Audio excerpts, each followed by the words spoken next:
Hi, thank you for joining us. Sorry we're a little bit late today, but welcome to Piece de Resistance. I hope I said that right. An extraordinary benefit series celebrating Alaska Quarterly Review's 40th anniversary. I'm Heather Lindy, and this evening we have three inspiring truth-telling poets. And I don't know about you, but I could use some clear-eyed poetry right now. Please join us most Sundays, through April now, for live online readings and conversations featuring exceptional, new, emerging, and like today's guests, established poets and writers who've all been published in AQR. The series is hosted by the Anchorage Museum at the Rasmussen Center, and while all of the events are free, AQR, like so many journals these days, could use your help. So please consider making a donation. And thank you if you already have, because we're about halfway through our goal of $15,000. Now I'd like to introduce Ronald Spatz, the co-founder and editor-in-chief of the Alaska Quarterly Review. Ron is a professor of English at the University of Alaska, is a former National Endowment for the Arts Fellow, and the recipient of the Alaska Governor's Awards and a Contribution to Literacy Award from the Alaska Center for the Book. And under Ron's 4 decades plus, actually, of leadership and vision, Alaska Quarterly Review has created really strong connections between Alaska and the larger literary community in the US and in the country. And I think most importantly, AQR has been influential in supporting new and emerging writers, as well as presenting works that include a rigorous questioning of larger societal issues. Ron? Thank you, Heather, and welcome everyone. We are excited to begin 2021 and the winter and spring portion of our series. It'll run through May 2nd. May 2nd is the last event there. This is the first of 13 over this period. The event is being recorded and will be available on the Alaska Quarterly Review YouTube channel. Before we begin, I'd like to make a few important acknowledgements. Alaska Quarterly Review acknowledges the Anchorage Museum for hosting this event and providing technical support, not only for this event, but for all the events. And Web 907, which is our web support team. And the Center for the Narrative and Lyric Arts, Alaska Quarterly's 501c3 umbrella organization, which makes this event possible. I also want to make a land acknowledgement. Alaska Quarterly Review recognizes the indigenous land on which all Alaskans live. AQR is located in Anchorage, and Anchorage is the Dena'ina homeland. Dena'ina is the language spoken by the traditional present and future caretakers of this land. Land acknowledgement opens a space with gratefulness and respect for the contributions, innovations, and contemporary perspective of indigenous peoples, and marks our collective movement towards decolonization and equity. Today, we are pleased to present a trio of amazing poets. Can't say that enough. We're in awe, Heather and I, sitting here. Camille Dungy, Dorianne Laux, and Joe Millar. Joining me today is Heather Lindy. Heather is the author of 4 books, all published by Algonquin. If you lived here, I'd know your name. Take Good Care of the Garden and the Dogs. Find the Good, which is this year's Alaska Reads book, and her recently published Of Bears and Ballads. So, and now to begin, I send it over to Heather Lindy. Thank you, Ron. I'm going to just introduce all 3 of our stars today, and they will go ahead and present in that order.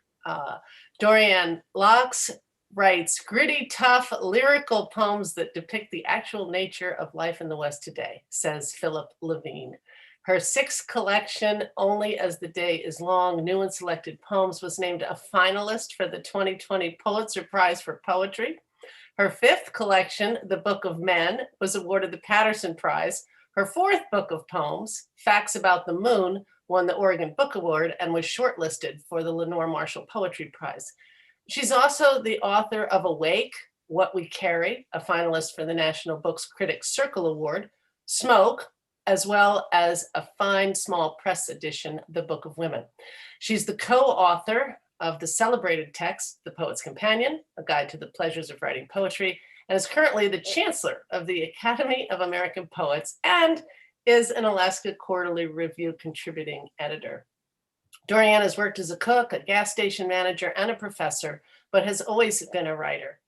I began writing when I was 12, she wrote, and never really stopped. I guess my pursuit of it began in earnest when I took an evening poetry workshop at my local community college.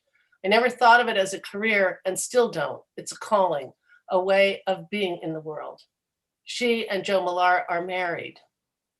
Joe has worked as a television installation foreman and commercial fisherman, and in 1997 gave up his blue-collar life to try his hand at teaching. He's written poems about fatherhood, labor, relationships, and the life of the American man in the 20th century. He's the author of several poetry collections, including Kingdom, Blue Rust, Fortune, and Overtime, which was a finalist for the Oregon Book Award. His poems have appeared in Alaska Quarterly Review, Double Take, Tri-Quarterly, The Southern Review, APR, and Plowshares, and he has won fellowships from the Guggenheim Foundation and the National Endowment for the Arts, as well as a Pushcart Prize. Joe says that the process of writing a poem is akin to putting a spell on yourself. He says you don't want to be sitting there in the same frame of mind as you were when you were reading directions on how to put something together. It's a different way of being and a different way of thinking. You're trying to lower your conscious restrictor. And some people are better at this naturally. It's a knack, he says, that can be practiced. And like most practice, it works best if you get a regularity or rhythm going with it. And after you've been doing this for a while, he says something takes over besides just your thinking. A lot of times when you lower the thinking part of you down a bit, surprising things happen. Strange sounds come out, he says. Strange cries arise from the back. That's where you're trying to get to. And last but not least, Camille T Dungy. Of Camille, Matt Sutherland wrote in Forward Reviews, beneath her matter-of-fact, easygoing, sit yourself down, let me tell it like it is, chatifying, is a power, which we should take deadly seriously. Camille is the author of 4 collections of poetry, most recently Trophic Cascade, who, if you haven't read that, just the title poem alone is, make sure you do. Winner of the Colorado Book Award and the essay collection Guidebook to Relative Strangers, Journeys into Race, Motherhood, and History, a finalist for the National Book Critics Circle Award. She has also edited anthologies, including Black Nature, 4 Centuries of African-American Nature Poetry, and From the Fish House, an anthology of poems that sing, rhyme, resound, syncopate, alliterate, and just plain sound great. A 2019 Guggenheim Fellow, her honors include NEA Fellowships in Poetry and Prose, an American Book Award, 2 NAACP Image Award nominations, and 2 Hurston Wright Legacy Award nominations. In addition to AQR, her poems have been published in Best American Poetry, Best American Travel Writing, and over 30 other anthologies. She is University Distinguished Professor at Colorado State University, and also the poetry editor of Orion magazine. Camille Dungy, who said, quote, language is the seat of so much power, and like all power, we get to decide whether we use it for good or ill. I can't remember a time, she says, that I haven't known that. Perhaps because as a Black woman, I have always known how common it is for language to be used against me. I think I have always known about this power because I have found great joy in language, in writing and speaking and thinking about the many things words can do to make the world a more beautiful and loving place. She says, there was a bully in my elementary school who liked to use his Dobermans to intimidate me. I would make it past that bully and his Dobermans and walk into a house where someone said, I love you, beautiful. I've always known that language can do revolutionary work in this world. And now we'll hear from them. I think the best way to really introduce any of these poets is to hear their work. And I encourage you to find their books and to order them if possible from your local bookstores. Maybe we'll start with Dorianne, who I'd also like to wish a happy birthday to. Thank you for being here. Thank you. Thank you so much, both Ron and Heather. And thank you, Camille, for gracing us with your poems and your spirit. And my dear husband, Joe, who you'll be hearing from shortly. Thank you to Alaska Quarterly Review, who's published a number of my poems over the years and that I've read with great, great interest. Wonderful guest editors, just filled with really excellent, fine literature. I thought I would read a poem that came straight out of one of my trips to Alaska. I've made a few. I lived in Alaska for quite some time, and that was really an experience for someone from Southern California. So this is called Juno. I was in the small town of Juneau, Alaska, the capital, for a summer, working at the Red Dog Saloon. I don't know if any of you know of the Red Dog, but it was pretty famous. And a lot of people that were working on the oil, in the pipeline would come in after hours. This is called Juno Spring. In Alaska, I slept in a bed on stilts, one arm pressed against the ice-feathered window, the heat on high, sweat darkening the collar of my cotton thermals. I worked hard to buy that bed, hiked toward it when the men in the booths were finished crushing $100 bills into my hand. Pitchers of beer balanced on my shoulder, set down like pots of gold. My shift ended at 5 a.m. Station tables wiped clean, salt and peppers replenished, ketchups married. I walked the dirt road in my stained apron and snow boots, wool scarf, secondhand gloves, steam rising off the backs of horses, wading chest deep in fog. I walked home slow under Orion, his starry belt heavy beneath the cold carved moon. My room was still, quiet, squares of starlight set down like blank pages on the yellow quilt. I left the heat on because I could afford it, the house hot as a sauna, and I shed my sweater and skirt, towed off my boots, slung my damp socks over the oil heater's coils. I don't know now why I ever left. I slept like the dead, while outside my window, the sun rose low over the glacier, and the glacier did its best to hold on. Though one morning I woke to hear it giving up, sloughing off a chunk of antediluvian ice, a sound like an iron door opening on a bent hinge. Those undefined days, I stared into the blue scar where the ice face had been, so clear and crystalline it hurt. I slept in my small room, and all night, or what passed for night that far north, the geography of the world outside my window was breaking and falling and changing shape. And I woke to it and looked at it and didn't speak.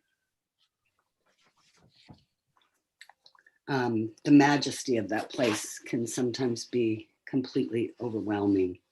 And so here maybe are a couple of newer poems. This one is for Thelma and Louise, which I had to include so that people would understand the final image in the poem, because many people are young. I had forgotten that, and they may not have seen Thelma and Louise. And after I read this poem at a reading, the woman who was running the reading said, I said, I've always wanted to write a poem about Thelma and Louise. And she said, oh, don't worry, honey, you will. And I thought, well, I just read it. She had no idea. So now it's for Thelma and Louise. I'll be here on my back porch. Tonight, The sky is pulling its endless carts of stars across a canvas of cracked black paint. The constellations falling into place. Bear, harp, Job's coffin. Job, who died old and full of days.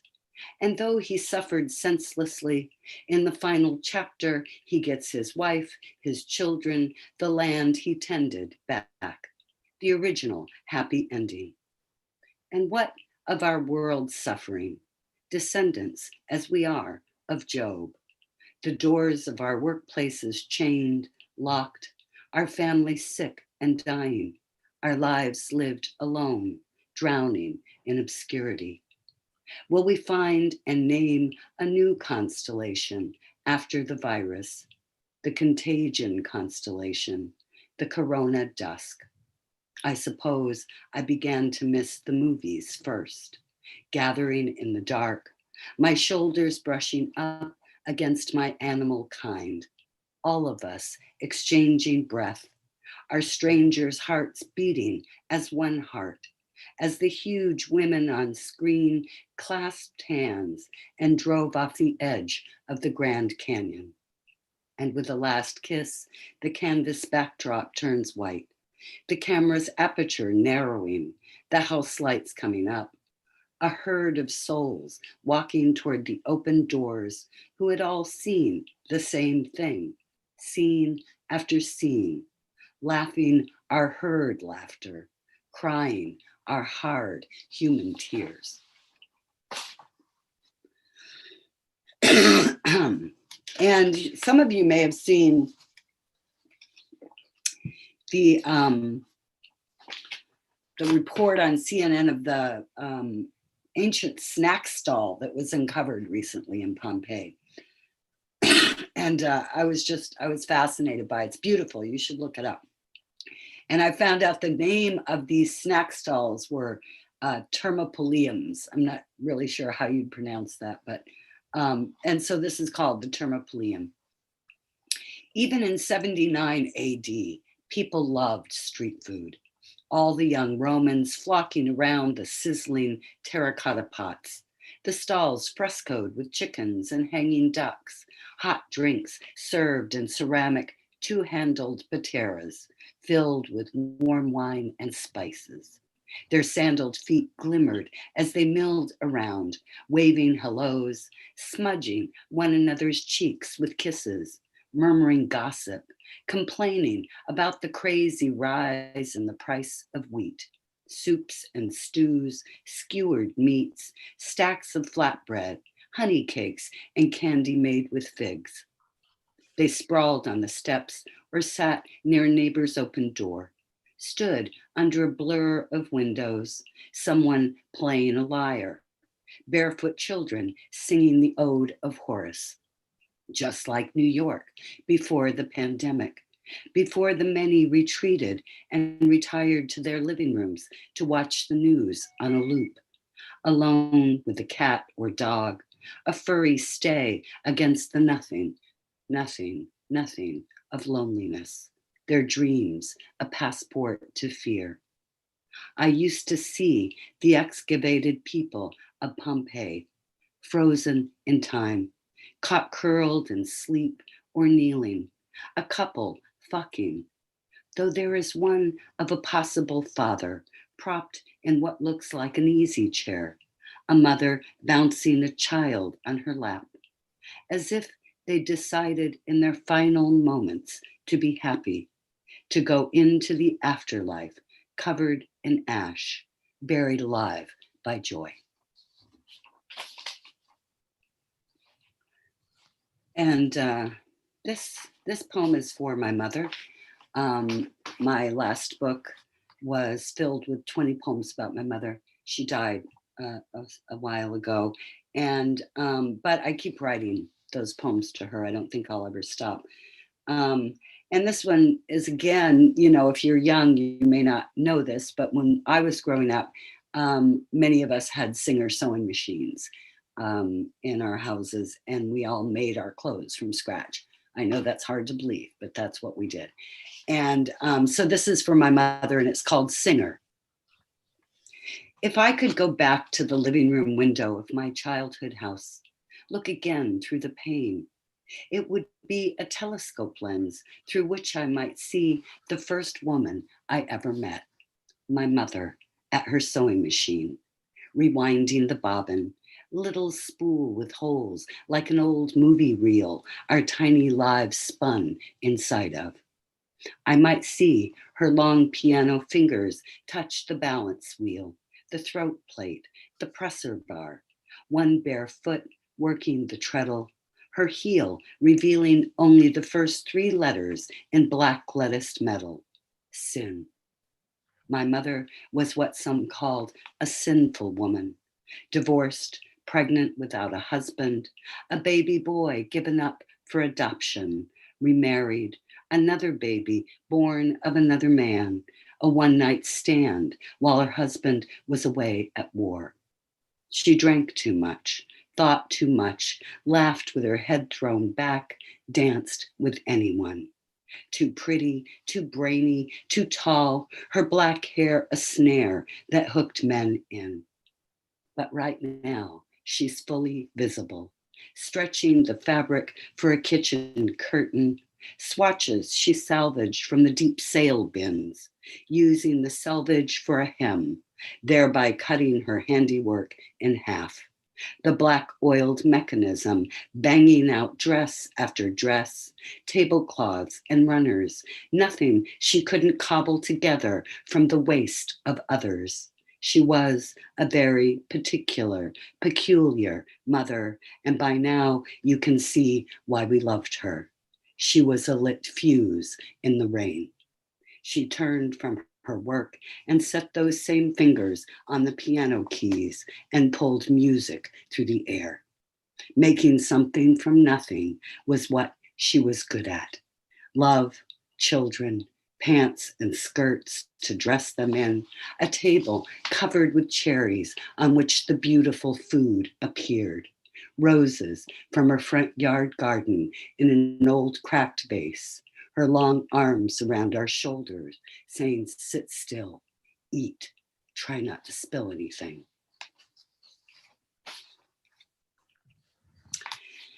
And this last one is another fairly new poem, and it's called Life on Earth. The odds are we should never have been born, not one of us. Not 1 in 400 trillion to be exact. Only one among the 250 million released in a flood of semen that glides like a glassine limousine filled with tadpoles of possible people, one of whom may or may not be you. A being made of water and blood, a creature with eyeballs and limbs that end in fists, you with all your particular perfumes, the chords of your sinewy legs singing as they form, your organs humming and buzzing with new life, moonbeams lighting up your brain's gray coils, the exquisite hills of your face, the human toy your mother longs for, your father yearns to hold, the unmistakable you who will take your first breath, your first step, bang a copper pot with a wooden spoon, trace the lichen growing on a boulder you climb to see the wild expanse of a field, the one whose heart will yield to the yellow forsythia, named after William Forsythe, not the American actor with piercing blue eyes, but the Scottish botanist who discovered the buttery bells on a highland hillside blooming to beat the band, zigzagging down an unknown Scottish slope. And those are only a few of the things you will one day know, slowly chipping away at your ignorance and doubt. You who were born from ashes and will return to ash. When you think you might be through with this body and soul, look down at an anthill or up at the stars. Remember your gambler chances, the bounty of good luck you were born for. Thank you. Thank you.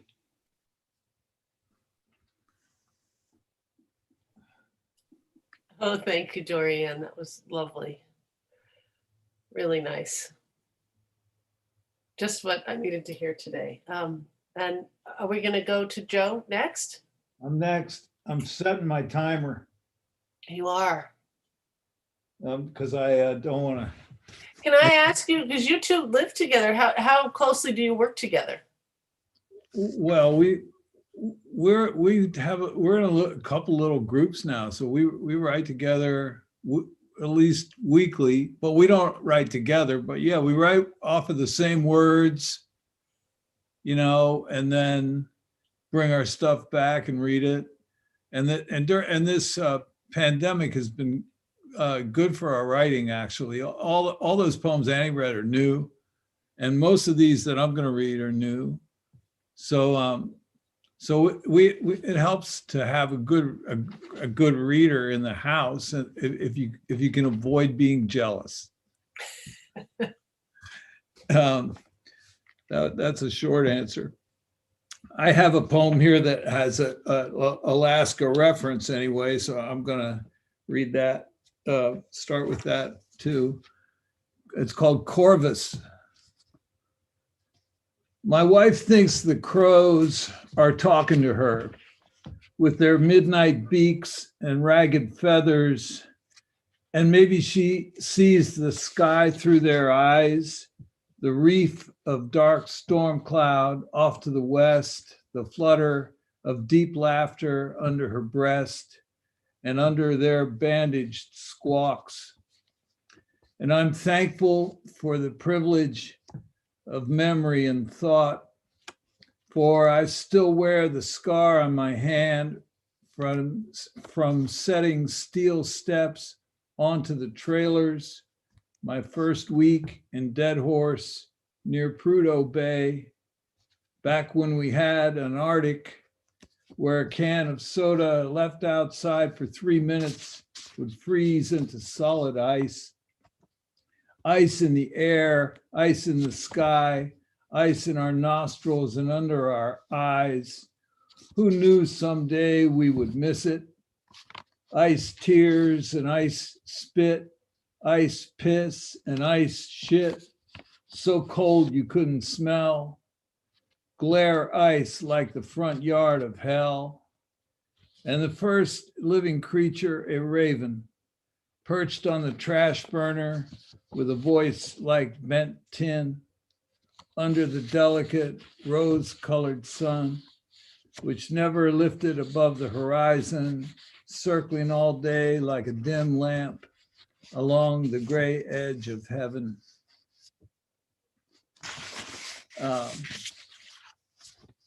And this one is a pretty new one. It's called Masks. I refuse to wear one in the great outdoors, walking by the sea in the live air, or under the cypress trees growing near, though sometimes I want to turn away from the pale sky, a solitary plane trailing through, and one big crow high up on the wing, carrying something white in its beak, a solstice messenger who knows how to talk, but doesn't know how to sing. Over these beloved latitudes, where the rabbit drums his back foot before springing away through the tall grass, since these are the holidays of the pandemic and nothing makes too much sense, I need a lawyer to interpret my dreams and a long train to carry the dead, the part that's unseen and the part that's unsaid, except for the sound of December wind and the smell of pine resin and rabbit's breath, which has gone underground again. Lately, I've gotten onto this thing of rhyming, which for a while, I mean, it was like a form of Tourette's, I think. I just couldn't stop it. Anyway, I just started doing it. And then I was rhyming and rhyming away, and without much knowledge or forethought, I have to say, but somewhere in here, oh yeah, here goes my December 2020. This year, an old guy named Lewis has driven me to the market in his blue half-ton Ford, which goes by the name of Anthony and has a hole in the floor. And we've loaded up with a Christmas ham and spinach and 12 ruby skin yams, pumpkin filling in an oversized can, cinnamon sticks from Vietnam, and one copy of USA Today, useless except for the crossword. For today is the winter solstice, winter to half the earth, shortest day, longest night, here in the quiet north, under the moon and Venus above, Saturn conjunct with Jupiter, where no one needs to anxiously hope or endlessly seek for love, though we can write down a solstice wish and throw it into the fire and peel an orange in the darkness. This poem's called Materials. There's pieces of silver and pieces of rock, wood blades spinning in the ceiling fan, the temperature high, maybe over 100, where you sleep in the electric TV light with the clicker under your hand. And when I was a boy, I slept in the attic next to my pagan drum, though sometimes I felt like an alien there, rhythmic and speechless, half ashamed. And I dreamed of a woman with wine-colored hair, swirled back like a tangled mane. Today, I know there's no God but God, watching the big woman next door, bending down in her purple robe and putting out food for the cats. For she must have been in love before, standing outside in the shadows alone, listening to gulls cry out in the wind, which goes wherever it wants to go and may not return again.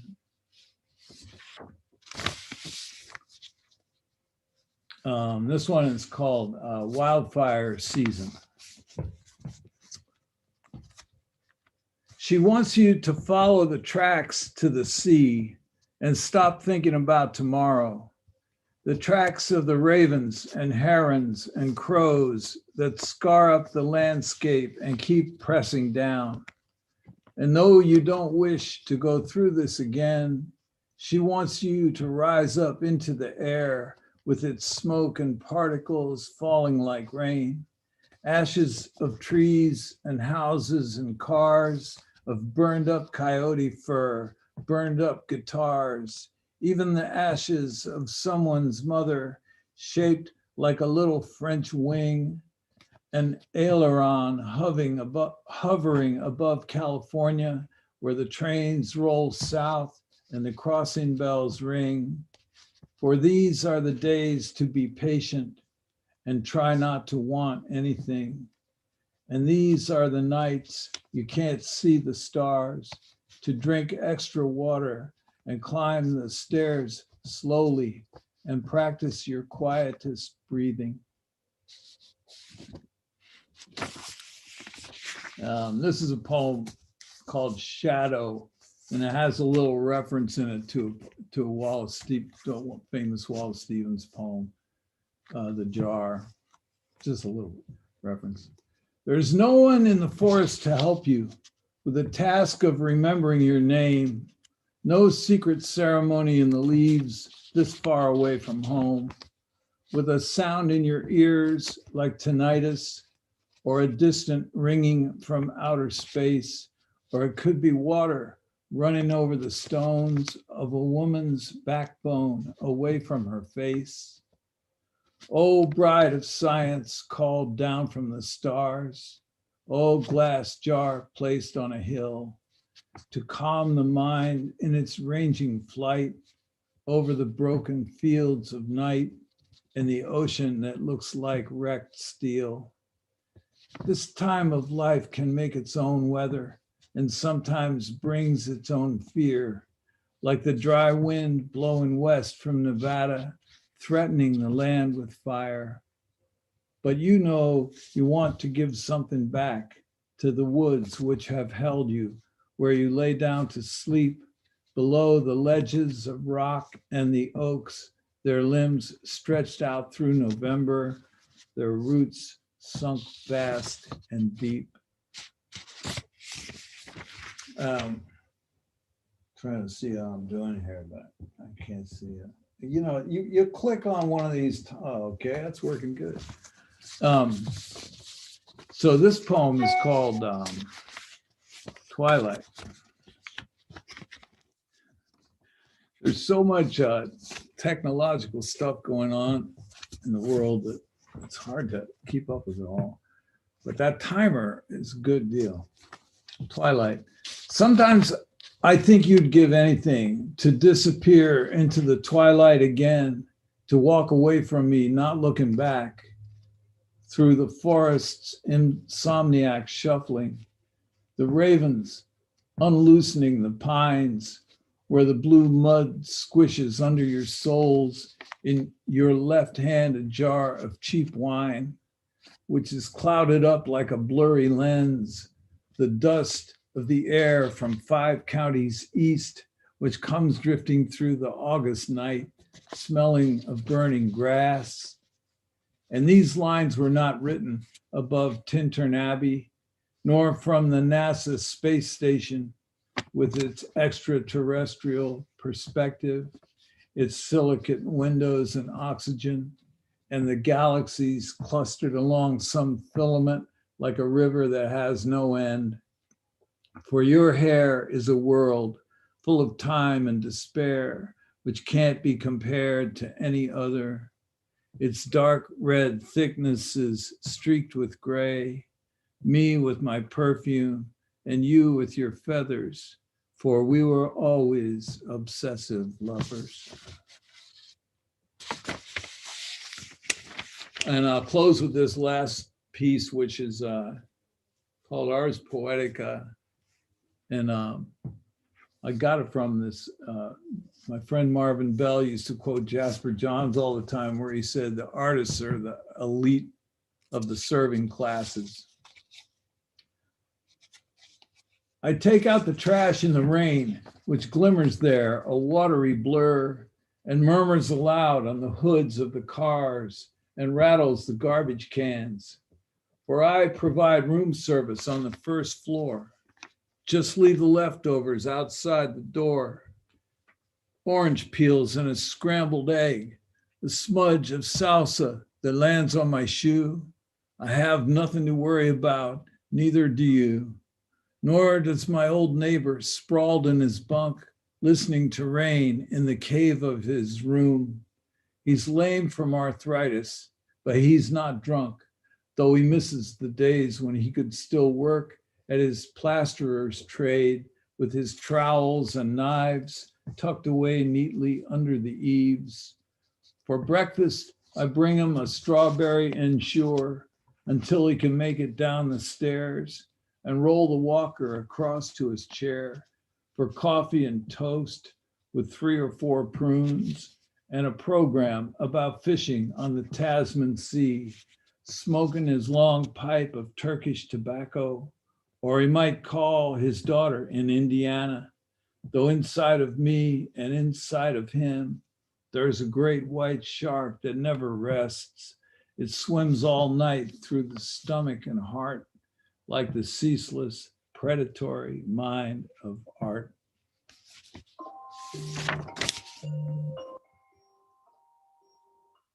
Timer. Perfect timing. Thank you. That's impressive. That was great. Took us from Australia, from Alaska to Australia. That was lucky. Yes.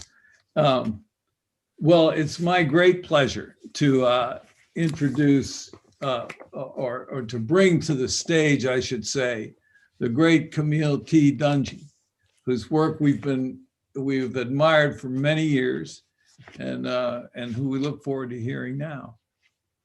I feel so lucky to be reading with you two. And I love AQR, so I'm happy to be part of this celebration to help support such a fundamental publication and journal for our nation and our world. So if you're watching, there's a donation button. This is the work of the art. I love that idea from that Jasper Johns quote, because there is this part of this thing that we're called to do that is very much about community and communion and supporting each other. So those of you who've taken time out of your Sunday afternoon or evening to share time with us, thank you. And Dorianne and Joe and Heather and Ron, thanks for making this possible and bringing me in. I'm going to start with a poem that was published in AQR. It's in my collection, Trophic Cascade. Glacial erratics. There are people who, when they go, shift the meaning of words we use each day. Down goes Frasier, we used to joke, when sleep knocked our daughter out. Now, Frasier's dead, and Megan's mom is dying of the same cancer. On the phone last night, Megan was a baby. So many new words she needed to say, but no better way to speak than by crying. A rack of grief, we used to say, meaning shipwreck, souls sunk, lost fortune, meaning ruin. Though rack can also mean seaweed, vegetation, can mean what grows up from what has fallen. A whale fall can support life for over 7 decades. The grotesque and beautiful blooming off a mortal behemoth. Bone-rooted worms waving like marsh grasses. Hagfish all sawmouth and mucus. Brittle stars. When she got her words again, Megan said the worst of it was that her mother was still driving her crazy.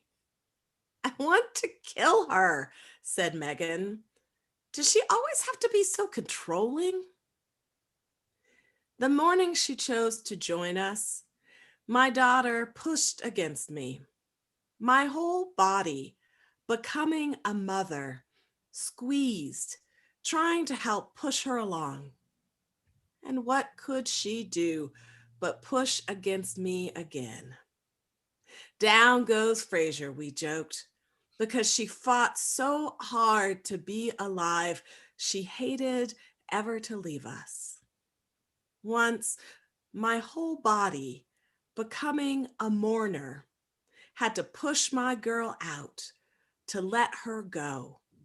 Like this, we'll be pushing each other until one of us is finally done.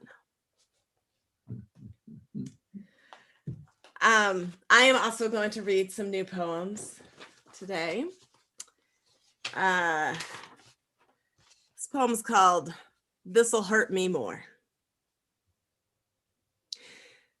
Don't make me send you outside to find a switch, my grandmother used to say.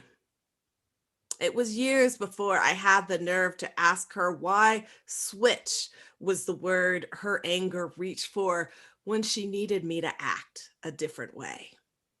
Still, when I see some branches, wispy ones like willows, like lilacs, like the tan yellow forsythia before the brighter yellow buds, I think these would make perfect switches for a whipping. America, there is not a place I can wander inside you and not feel a little afraid.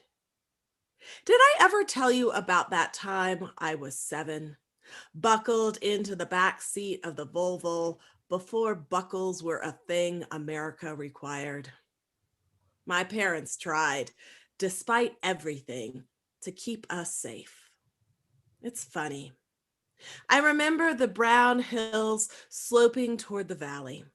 A soft brown welcome. I looked for other places, but found only there and in my grandmother's skin. Yes, I have just compared my grandmother's body to my childhood hills. America, I loved them both, and they taught me each things I needed to learn. You have witnessed, America, how pleasant hillsides can quickly catch fire. My grandmother could be like that, but she protected me too. There were strawberry fields, wind guarded in that valley, tarped against the cold. America, you are good at taking care of what you value. Those silver gray tarps made the fields look like a pond you could skate on. As the policeman questioned my dad, I concentrated on the view outside the back window. America, have you ever noticed how well you stretch the imagination? This was Southern California. I'd lived there all my life and never even seen a frozen pond. But there I was in 70-degree weather, imagining my skates carving figure eights on a strawberry field. Of course, my father fit the description. The imagination can accommodate whoever might happen along. America, if you've seen a hillside quickly catch fire, you have also seen a river freeze over, the surface looking placid, though you know the water deep down, dark as my father, is pushing and pushing, still trying to get ahead. We are driving home, my father said. My wife and my daughters, we were just on our way home. I know you want to know what happened next, America. Did my dad make it home safely or not? Outside this window, lilac blooms show up like a rash decision the bush makes each spring. I haven't lived in Southern California for decades. A pond here killed a child we all knew. For years after that accident, as spring bloomed and ice thinned, my daughter remembered the child from her preschool. And now, it's not so much that she's forgotten. It's more that it seems she's never known that child as anything other than drowned. My grandmother didn't have an answer. A switch is what her mother called it, and her grandmother before her. She'd been gone from that part of America for over half a century, but still that southern soil sprang up along the contours of her tongue. America, I'll tell you this much, I cannot understand this mind where it reaches. Even when she was threatening to beat me, I liked to imagine the swishing sound a branch would make as it whipped toward my body through the resisting air. She'd say, "This is hurting me more than it's hurting you." I didn't understand her then, but now I think I do. America, go find me a switch. So I've been working on this series of poems that are all in exactly 700 characters because 700 is apparently the number of hours that a new mother loses in sleep in the first few years of her child's life. And so I began these poems that are 700 characters exactly to explore the different kinds of ways that mothers lose sleep. This is one of these poems. The average mother loses 700 hours of sleep in the first year of her child's life, or what that first year taught me about America. Most of us favor one side when we walk. As we tire, we lean into that side and stop moving in a straight line. So it takes longer to get anywhere, let alone home. In wilderness conditions, where people don't know the terrain, a tired person might end up leaning so far into one side, they'll walk in a circle rather than straight ahead. It can kill you, such leaning, and it can get you killed. Rest helps. I told my husband, I walked in a circle in my mind, but you came out okay. Initially, he asked me to clarify, but then he let it go. Who wrote that first, "If you lived here, you'd be home by now" sign? It seems I'm going to have to move. I am tired and also sick of helping other people in lieu of helping myself. Rest now. It's really not that bad. We're in the home stretch.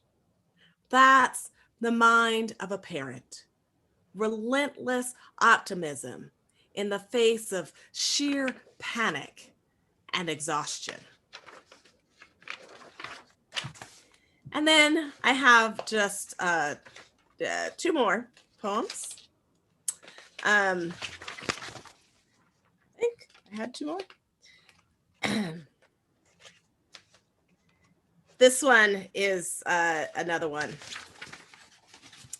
Expectant, or American women are more likely to die in childbirth than women in any other developed country, and Black women make up 50% of those mortalities. When I reached St. Peter, he was too small to crawl. I introduced myself as someone's mother, and he consulted his big book of rolls. "Stand there," said Peter, pointing to the line with all the other hopeless mothers. "But," I said, "I've been there all along." The woman in front of me had been reading Lamentations for hundreds of years. I needed to hear my baby breathing, but couldn't over all her tears. "Give me the ribbon," said Peter, who sucked on the silk. "Give me your hand," said Peter. He suckled my thumb. My hair still grew fast as a pregnant woman's. My fingernails, short when I arrived that evening, needed cutting soon. "Give me your papers," said Peter. Then he gummed them. "I don't trust my eyes," he said, "but I believe in this mouth." "Give me your heart," said Peter. I hadn't slept that long in ages. 5 hours, 6 hours, 7. "Stop this," I said. "Stop now." And I'll end with a little bit of light. A clearing. All night, the wind blows, and my mind is like the crab apple that loses limbs. They litter the ground, crush the black-eyed Susan, scatter buds over rows of new lettuce, bean sprouts, themselves a cluster of worry in raised beds. Leaves and limbs threaten the foundation. Water backs up in gutters, seeps into the house's walls. But my mind is not in the house. In the yard's far corner, the eye of my mind rests on the crab apple, shaken, snapping, hectic, then still. The day dawns without anger. The blue jay I've looked for pushes sky off his crest. How splendid his wings and tail. It's not so much that before this he'd hidden himself. It's just He chose a safe place I could not see until the storm thinned the tree. Thank you.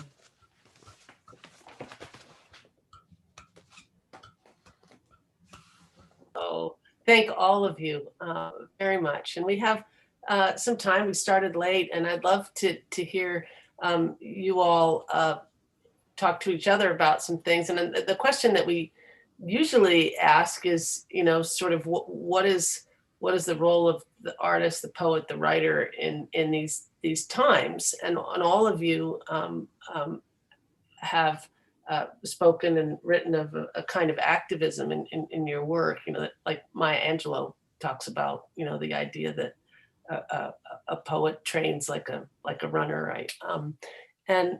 But I was gonna ask that, but after hearing you all read, and you can go there if you want to, but it also, I guess I found a lot of hope in what you were, how all of you were so linked to the natural world, and that in each time you were going that way for some sort of comfort or information, from the stars out the window in Juno and the glacier, to the raven, you know, to those things trailing off the whales. And I mean, talk about whatever you want, but I'm wondering if you want to go that way too. That actually provides me as an Alaskan a way to maybe cope with what's happening in the world right now. I know the solace of going outside, but so I guess go with the way you wish, and maybe all of that. You could talk about the writer as the role as an activist or a truth teller, but also maybe the connection to the place and the natural world that is in both our lives and also in a poem, how it works. Well, in terms of that idea of writing hopeful or joyful or poems during a time where there's so very little sense of hope or joy, I always think about the poet Antonio Machado, who wrote, when he was a young man, the most fiery political poems, you know. And then when he was imprisoned in Franco's jails for doing just that, writing these political poems, and his wife and child were starving, had only onions to eat, you know. He wrote one of the most beautiful odes to his wife and child, you know. He also wrote, you know, epithalamium. He wrote wedding poems and poems of joy, and, you know, and he was in Franco's jail dying of tuberculosis. His child and wife were dying. It was the most hopeless time, you know, he would ever have in his life. And yet he wrote his most joyful poems when he was imprisoned. I mean, it makes sense to me, you know, that, right, when he felt hope, he wrote poems of you know, anger and you know, because he felt hope, you know. I mean, he thought maybe he could help change the situation. When you feel hopeless and without joy, that's the time you call on those resources that are inside you. You know, it's said, and this may be completely apocryphal, but it's said that before he died, he reached up with a nail and wrote a poem in the wall above his bed. That's how committed he was. I feel like right now we're all us artists are essential workers, and that what we're doing is as important as, you know, what all of us are doing that is essential to keep things going. And I don't know, that image of the nail on the wall makes me think of how we've been making poems and art since the cave days, you know, reaching up and scraping something into a rock. It's our job. It's our, you know, it's our responsibility to preserve joy. Yeah, the story I love about Miguel Hernandez, who I think you were talking about, is that story that when he was young, before the revolution, and it relates to this thing about the natural world. The story is that he was walking with Neruda in this, what must have been this golden time, right, in Madrid when they were all there. And Neruda, and they were talking about a nightingale. And Neruda said, I've never heard a nightingale. And Miguel Hernandez climbed up in a tree and started making a sound like a nightingale to show him what it sounded like. I just love that. And I think it's true that, you know, we take a natural strength and peace and power really from the natural world. You know, it gets into us and helps keep us afloat. And the Alaska Quarterly Review, I mean, it always had great nature poems in it somewhere. Ron must have some, you know, part of his Geiger counter starts clicking when he hears and reads good nature imagery, and a little bit of Wordsworth, somebody like that is working in there, Rousseau or somebody, right? Anyway, I love the magazine for that reason, and also that they took some of my poems when nobody knew who I was at all, you know, just because and I think they like the natural imagery in them. Anyway. I think the other thing to really overlap those two questions, Heather, is that the greater than human world is imperiled right now. We've made a big mess of a lot of things. And so for me, like when I'm thinking in terms of social justice questions, those are never far to me from environmental justice questions. And so the same kind of compassion and attention that I personally want to give to my human brothers and sisters becomes the same kind of a compassion and attention that I want to give to my other than human brothers and sisters. And so I end up often talking about the greater than human world in the same breaths that I talk about the people who I cohabitate on this planet with. And so that's part of it for me, is that I'm often understanding questions of potential and hope and joy, but also questions of peril and possibilities to escape those perils in stride, that they go together. And so that poem, This'll Hurt Me More, that like movement back and forth between the forsythia tree and the lilac bush, and then the kind of story of a police stop, et cetera. Like those are really quick and easy alignments to me of both peril and promise for in all the world. And I think that as poets in this moment who are trying to be the essential workers who are helping ourselves and our communities around us think through and articulate where we are and why we're here and where we might go, we have to have that kind of expansive and also inclusive way of understanding this place.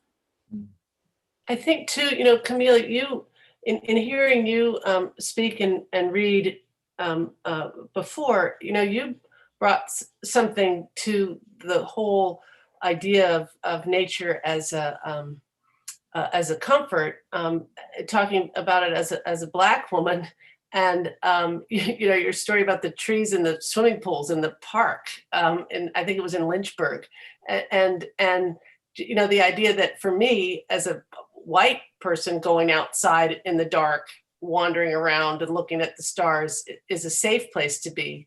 But for you, maybe not so much. And I think that bringing that to the whole discussion has also been really helpful for me to understand some of that,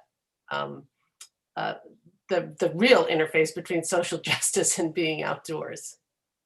Right. Isn't one of the things that literature can do for us is to help expand our insights, right? Beyond just our own personal experiences into the experiences of others. And there are so many ways in which we have everything in common and we're all the same person. But then there's a lot of ways in which that's not true, right? And one of the beauties to me of literature is reading beyond the boundaries of time and space and race and culture, and discovering our commonalities, but also our differences, which are important to see and to celebrate.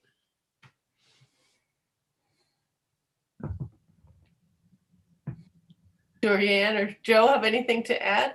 I really like that about Camille's poems, the way they go back and forth, the way that sort of dialectic between both sides. That's something I admire very much. And the Switch poem is totally terrific. Yeah. Mm-hmm. Well, I just was happy to read with you guys. That just, there's a lot to be not happy about with COVID and our lockdowns and closures, but I am really loving these Zoom series, these opportunities to reach different kinds of people than you'd be able to reach if you were just at the wonderful Rasmussen Museum. That's a fabulous space, but it's a really different set of people who you might be able to reach. And so I really love the democratization and the spread and the access that the ingenuity of people who figured these kinds of series out. So thank you for making it happen and having me as a part of it. Well, thank you all. Us being together, we might not have been able to arrange something where the three of us could be in one place at one time. Here, it's not too difficult, to be in one place and one time. So we get to be with you in a way that we might not have expected had it been normal times, Oh, I know. Tell me about it. I mean, I'm sitting here in Haines, Alaska, talking to three of my hero poets, and I just wouldn't be able to get in. I don't get out much, so it's really been wonderful. And I think also too, it highlights the, what a journal like Alaska Quarterly Review does. I mean, you can open the pages anytime and have this, diversity like this and talent like this, but from people like you three, but also brand new poets that are just coming out, and poets that might not have a voice otherwise, just because of the heart of the thing. I mean, Ron is looking for that and looking for the things that are things that we ought to be talking about, and bringing light to voices that may not be your normal literary magazine people, and has been doing it long before all the social justice issues, the Black Lives Matter things that just have super heightened that, thank God. But it's been going on for a while before that, even here, the recognition that there's whole groups of people that usually don't get published for all kinds of reasons that are probably not very good ones. So I love that about that. And I think you're right, Camille and Joe and Dorianne. I mean, it all brings us together in a humanity. What I appreciate about all three of you as well is writing about people, the people in the bar, your grandmothers, your daughters, your neighbor with the walker and the insure. I mean, it's my life right now. So we're right there. And I love that. I don't think we want to keep you too much longer because it's your birthday. And I know it's dinner time there, but thank you very much for joining us. And for those of you that haven't yet, I know these series are free, and we're really happy you're here. And as Camille said, it brings in all kinds of people to a poetry reading that might not normally get to go to one. So that's wonderful, and thank you. If you're so inclined or you're able to, it'd be nice to make a donation to Alaska Quarterly Review, and it's easy to do. And once again, it'll help us maybe publish you someday as well. So thank you. And Ron is going to take us out of here, I think, our esteemed longtime editor and co-founder. Thank you, Heather. And I want to thank everybody. I mean, it is inspiring. What an inspiring reading this afternoon here in Anchorage, and on the evening on the East Coast for everybody who is watching. I mean, really, what an honor. So thank you, Camille and Dorianne and Joe, for all the support and for all the years and for your work. About the series, we have 12 more events coming up, always on Sundays, always at 3 o'clock Alaska time, 7 p.m. Eastern time. Coming up next week, the 17th, we have writers Robin Black, Sarah Shunleen Bynum, and Marilyn Manilakis. And the thing about that reading is all three of those writers published their first stories in AQR. Marilyn, the newest, she's a graduate student now. We did her first story. And of course, you obviously have heard of the others for their works. And so January 17th, 3 to 4 p.m. Alaska time, 7 p.m. Eastern. So thank you, everybody. And thank you, the Alaska Museum, our partner, Center for the Narrative and Lyric Arts. Thank you, Heather Lindy, our primary moderator. And good afternoon or good evening for everyone. And thank you again for